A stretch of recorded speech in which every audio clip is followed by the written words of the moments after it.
हाँ जी guys, welcome back to incredible India. भाई, अपने अतुल्य भारत में आप सबका स्वागत है। ये वो देश है जहाँ पे जब एक एग्ज़ाम होता है तो वहाँ पे बच्चों के पॉकेट चेक करी जाती हैं, वाटर बॉटल चेक करी जाती हैं। बच्चों से बोला जाता है, स्टूडेंट से बोला जाता है कि हल्के कपड़े पहन के आएँ, शूज़ पहन के मत आएँ, बेल्ट पहन के मत आएँ। यहाँ तक कि मंगलसूत्र बच्चियों को उतरा दिए जाते हैं, वीमेन हु आर मैरिड। मतलब इतना स्ट्रिक्ट चेकिंग करते हैं कि student doesn't take anything with them inside the exam centre.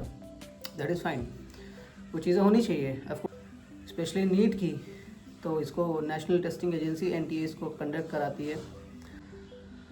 तो भाई, पिछले 9 सालों में ये पेपर 4 बार लीक हो चुका है। अभी रिसेंट जो एग्ज़ाम हुआ था नीट का वो भी लीक हो चुका है। एंड NTA हैज़ मेंशन कि वो स्टूडेंट्स के हित में ये पेपर कैंसिल कर रहे हैं। अब शायद सरकार ये चीज़ समझती नहीं है कि एक बच्चा जब नीट की तैयारी करता है तो उसके पीछे उसकी कितनी मेहनत होती है, कितने सेक्रीफाइसेस होते हैं। बच्चा जो है अपने जवानी के, आप बोल सकते हैं, जब वो बड़ा होता है अपने सारे शौक़ मारता है पढ़ाई के लिए। उसका एक ड्रीम होता है कि वो उसको डॉक्टर बनना है, उसको सर्जन बनना है। ये सारी चीज़ें होती हैं बच्चे के माइंड में। वो तैयारी करता है, उसके बाद एग्ज़ाम में अपीयर होता है। Almost 23 lakh students have appeared for this exam.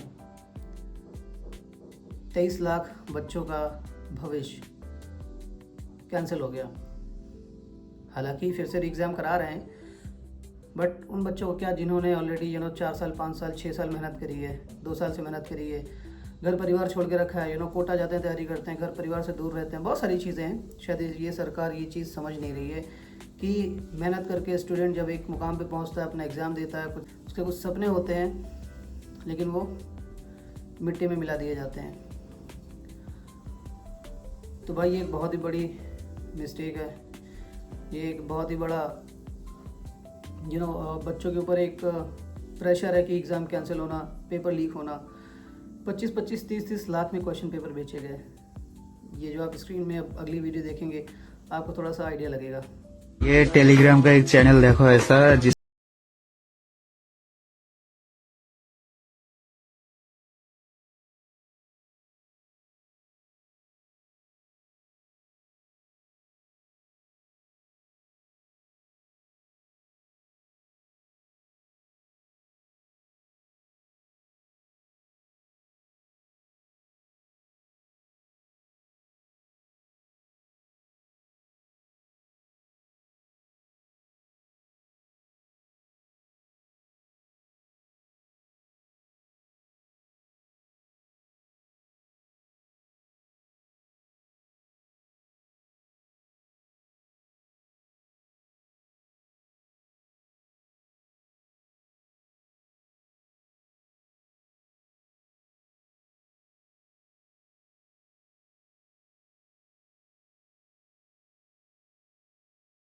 जो नीट का पेपर दिया हुआ। तो देखा आपने कैसे ये क्वेश्चन पेपर सोशल मीडिया पे कैसे वायरल हो रहे हैं, इधर से उधर भेजे जा रहे हैं, 25-25, 30-30 लाख रुपए में खरीदे जा रहे हैं। इसमें कौन इन्वॉल्व है? I mean, who is the responsible person behind this? No one is ready to take the responsibility. अगर कोई रिस्पॉन्सिबिलिटी लेता भी है तो उसका होता क्या है? CBI जांच बैठी, दैट इज़ फाइन। होगा क्या? If I am not wrong, 2017 में जो पेपर लीक हुआ था नीट का, आपको लोग को तो शायद पता भी नहीं होगा क्या हुआ उसका। What was the result? Nothing. 2021 में जो पेपर लीक हुआ नीट का, क्या हुआ उसका? What was the result? Nothing. शायद 2023 में भी एक पेपर लीक हुआ है नीट का स्पेशली, क्या हुआ? कुछ नहीं हुआ। Who is the responsible person? No one. तो भाई, ये सारी चीज़ें हैं। जब बच्चा नीट का एग्ज़ाम क्लियर करता है तो उसके लिए रास्ते खुलते हैं अलग अलग। बच्चा डॉक्टर बनता है, सर्जन बनता है, डेंटिस्ट बनता है, आयुर्वेदिक डॉक्टर बनता है, होम्योपैथिक डॉक्टर बनता है। ये सारे रास्ते नीट के थ्रू बच्चों के लिए खुलते हैं। पर इन सब के साथ क्या हो रहा है? खेल हो रहा है, मजाक हो रहा है। ये वो देश है, in the obsession of blind patriotism and blind religious devotion, people are forgetting the real issues. लोग इतने अंधे हो गए हैं सत्ता में, पावर में होके, पैसे को लेके इतने अंधे हो गए हैं कि उनको ना सच्ची जो देशभक्ति और जो सच्चा धर्म है वो दिख ही नहीं रहा है। वो जो रियल इश्यूज़ है, रियल मुद्दे हैं, वो कोई बात ही नहीं करा उस पर। उसका रीज़न है एक कि जब कोई पावर में आता है, जब किसी इंसान को पावर मिलती है ना किसी भी तरीके की, तो कभी उसे छोड़ना नहीं चाहता है। एक छोटा सा एग्जांपल देना चाहता हूँ। फॉर एग्जांपल, अगर आपके एरिया के जो भी एमएलए, सांसद, विधायक, एमपी जो भी हैं, क्या वो चाहते हैं कभी वो सांसद की कुर्सी से हटें? क्या वो कभी चाहते हैं कि इनको जितने भी गवर्नमेंट फैसिलिटीज़ मिल रहे हैं इन सबसे वो दूर हों? कभी नहीं चाहते, क्योंकि उनको आदत हो जाती है। आज के समय में अगर आप अपने देश में देखें तो अगर आप सांसद, विधायक हैं तो फिर तो कोई प्रॉब्लम ही नहीं है आपको।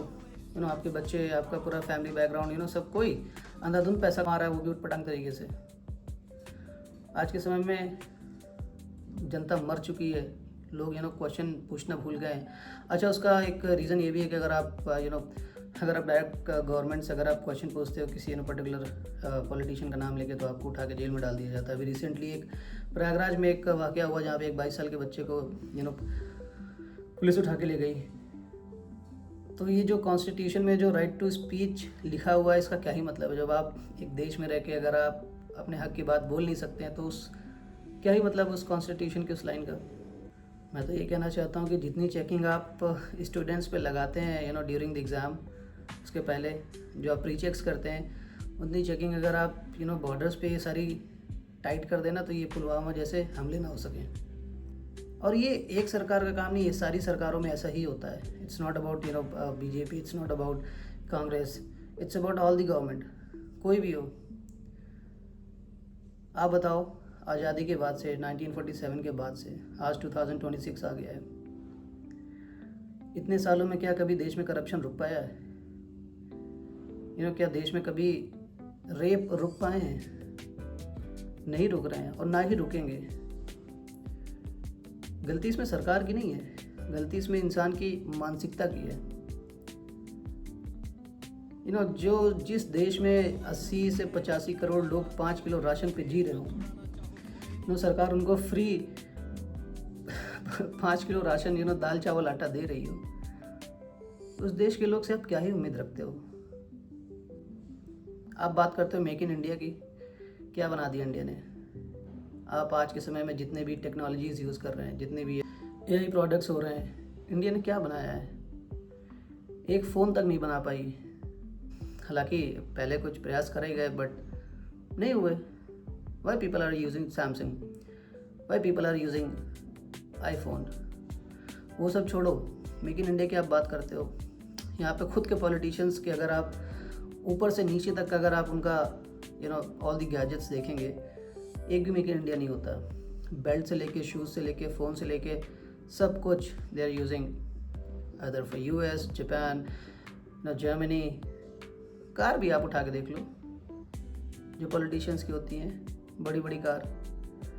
मतलब ये सारी चीज़ें हैं यार, पब्लिक को चूतिया बनाया जा रहा है। एक तो 80 करोड़ से ज़्यादा जनता जो राशन पे जी रही हो तो ऑलरेडी मरी हुई है। उसको पता है 1 तारीख को जाना है, अंगूठा लगाना है, फिंगरप्रिंट लगाना है, राशन मिल जाना है, और क्या ही चाहिए। इंसान को ज़िंदा रहने के लिए, आज के समय में गरीब आदमी को ज़िंदा रहने के लिए सबसे ज़रूरी खाना, वो सरकार दे रही है। रोज़ आप देखते होंगे कितनी घटनाएं हो रही हैं। आज के समय में लोग एक दूसरे को मार रहे हैं, काट रहे हैं, रेप बढ़ते चले जा रहे हैं, बच्चों से छेड़खानी बढ़ती चली जा रही है। कौन रिस्पॉन्सिबल है? कोई रिस्पॉन्सिबल नहीं है। No one is ready to take the responsibility. लोग सच्चाई बोलने में डर रहे हैं। पहली चीज़ तो बोलना नहीं चाहते हैं, बोलने में डर रहे हैं। भाई, जिस हिसाब से चीज़ें अपने देश में चल रही हैं, मैं ज़्यादा बड़ी बात तो नहीं कहूँगा, मुझे भविष्य तो नहीं पता, लेकिन इतना ज़रूर कहूँगा कि कुछ बड़ा होने वाला है। मुझे ऐसा लगता है, मुझे ऐसा फील हो रहा है। तो भाई, I would request all the government agencies who are conducting these kind of exams, please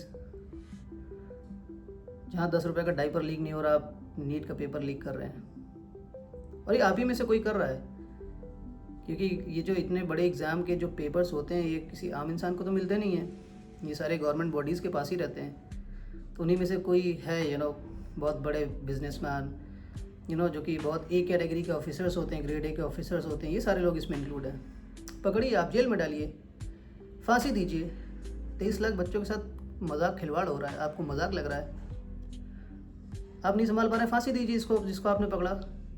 but बात यहाँ पे आती है कि जो पकड़े जाते हैं वो इतने बड़े लेवल के बिजनेसमैन होते हैं, इतने बड़े लेवल के ग्रेड ए लेवल के ऑफिसर्स होते हैं कि आपकी हिम्मत नहीं पड़ती कि आप उनको जेल पे डाल सकें या उनको फांसी दे सकें। नहीं होगा। देश में चीज़ें ऐसी चलती रहेंगी।